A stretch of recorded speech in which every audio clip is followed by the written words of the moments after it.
Hayyee guys akkam jirtu baga nagaan gara channel keenya Oroteekitti nagaan dhuftanii guyyaa har'aa kan isinitti agarsiisu platformii osoo investing godhiidhaan irraatii qarshii argachuu dandeessanidha. Kan isinitti agarsiisuuf dhufe. Egaa platformiin yeroo baay'ee invest gochuudhaan kan guyyaa guyyaatiin irraatii mine gochuu dandeenyudha. Dabalataanis immoo platformiin hedduu kan ta'an irra scam kan ta'an ni jiru. Invest ergatti goone kanneen birrii keenya deebisnee hin argannellee ni jiru. Garuu platformiin kun platformii sanarraati kan adda isa godhu osoo invest qarshii keessan kamiyyuu invest ittiin godhiin irraatii qarshii argachuu dandeessan guyyaatti haga 1,000 isa walirraa argachuu dandeessanidha. Egaa platformii kana hojjechuufis immoo jalqaba irratti invite gochuu isin barbaachisa nama. Haala ittiin invite gootan ittiin hojjettan haala kamiin withdraw gochuu akka dandeessan step isaa tokko tokkoon isinitti agarsiisa. Na waliin bu'aa. Okay, jalqaba irratti akkuma argamu gara appii telegiraamii keenyaan seenna. Erga appii telegiraamii keenya seennee appii telegiraamii keenya sanaatiin liinkii nuti barbaanne sana azzalaan arganna jechaadha. Kana boodarra viidiyoo boodarra liinkii kana bakka isin irraa argachuu dandeessan isiniifan barreessa. Amma haala ittiin register gootan dabalataan haala ittiin invite gochuuf liinkii keessan baafattanii fi dabalataan immoo haala ittiin withdraw gochuu dandeessan kan isinitti agarsiisu ta'a. Kanaaf akkuma argitan jalqaba irratti sign up gochuudhaaf yookaan register gochuudhaaf emailii, passwordii fi re-enter passwordii nu gaafata jechuudha. Kanaaf amma as keessatti emailii keenya jalqaba irratti galchuudhaan eegalla wanta kana sign up gochuudhaaf jechaadha. Fakkeenyaaf emailii kanuma qabda yookaan yoo emailiin qabdan ta'e kanuma isinitti tole galchuudhaan bakka kanatti galchuudhaan galmaa'uu ni dandeessu jechaadha.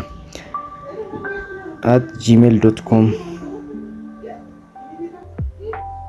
itti aansuudhaan immoo passwordiin isin galchitan maal ta'uutii qaba? Gosa simboolii, lakkoofsaa fi qubee wal makuu qaba. Kun faayidaan isaa passwordiin keessan stringii akka inni ta'u isin fayyada jechaadha. Kanaafuu wantoota qubee makaman yookaan lakkoofsa makuudhaan ittiin galchitu. Re-enter kan jedhu immoo isumaan amma gara gubbaatti galche sana irra deebi'uudhaan ni galchitu jechaadha. Irra deebiidhaan. Okay. Egaa passwordii keenyas galchinee jirra. Itti aansuudhaan akkuma argaa jirtan gara gadiitti sign up kan jettu kun ni jirti. Sign up kana tuquudhaan gara platformii sanaa ni seenna jechuudha. Egaa akkuma argitanii gara platformii sanaa seenneerra. Egaa kun immoo kan nutti ibsu announcement isaadha. Yoo barbaadan close gochuu barbaaddu dandeessu, yoo barbaadan immoo next gochuudhaan itti fufuu dandeessu. Kuni gara rakkoo hin qabu. Haala ittiin hojii isaa maali isaan isinitti agarsiisaa waan hin jiruuf close gootanii darbuus ni dandeessu jechuudha.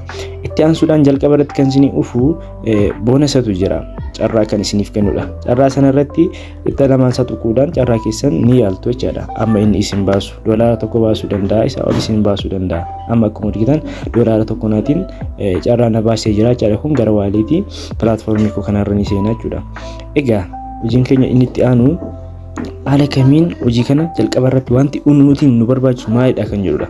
Kanaaf hojii keenya jalqaba irratti wanti nu barbaachisu nama affeeruudha. Maaliif VIP waaniin kun banaadha garuu amma wanti nuti hojjechuu dandeenyu kan withdraw gochuu hin dandeenyu. Kanaaf dirqama VIP sana nuuf banamuu qaba. VIP sana banachuuf immoo nama affeeruu ni qabna. Kanaaf nama affeeruudhaaf gara asii dhufuudhaan team kan jettu kana ni tuqnaan. Team kana irratti erga cuqaasne akkuma argitan invite linkii kan mataa keessanii kun as kanarra jira. Kun akkuma argitan jechaadha. Kanaafuu copy kan jettu kana ni tuqtu. Egaa kun ansin fayyadu invite linkiin keessan kuni egaa isin qofaatiin fayyada jechuun nama ittiin register gochuu ni dandeessu. Bakka mataa keessanii buutanii jechaadha. Kanaafuu yeroo namni linkii kana keessaniitiin register isiniif godhu bakka kanarratti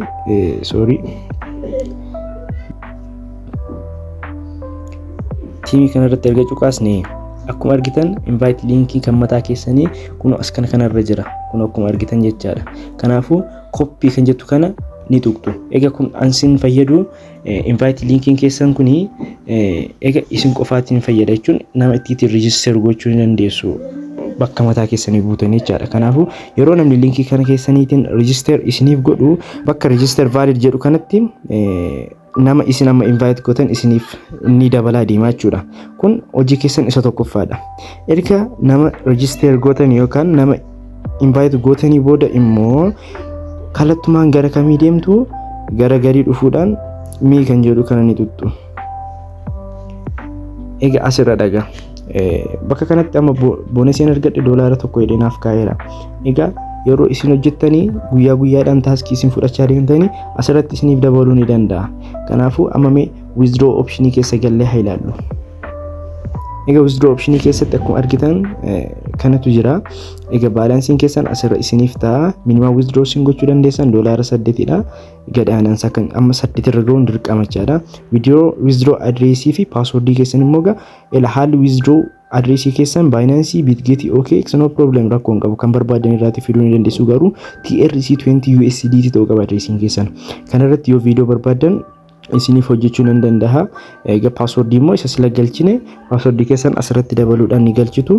Itti aansuudhaan confirm kan jedhu kana qofaadha kan isin irraati eegamu. Kana gochuun dura immoo nama affeeruun keessan dirqama isin irratti ta'a. Nama hin affeeru yoo jettan immoo wanti kun recharge gochuu isin gaafata. Recharge gochuu jechuudha. Birrii keessan irraa invest gochuu isin gaafata.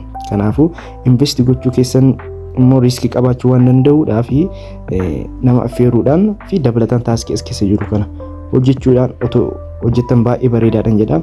Fakkeenyaaf amma akkuma argitan guyyaa har'aa taaskii tokko nuuf fidee jira. To complete jechuudhaaf. To complete tuttu loading jedhee ni fida. Inni eegduu amma inni taaskii sana fidutti.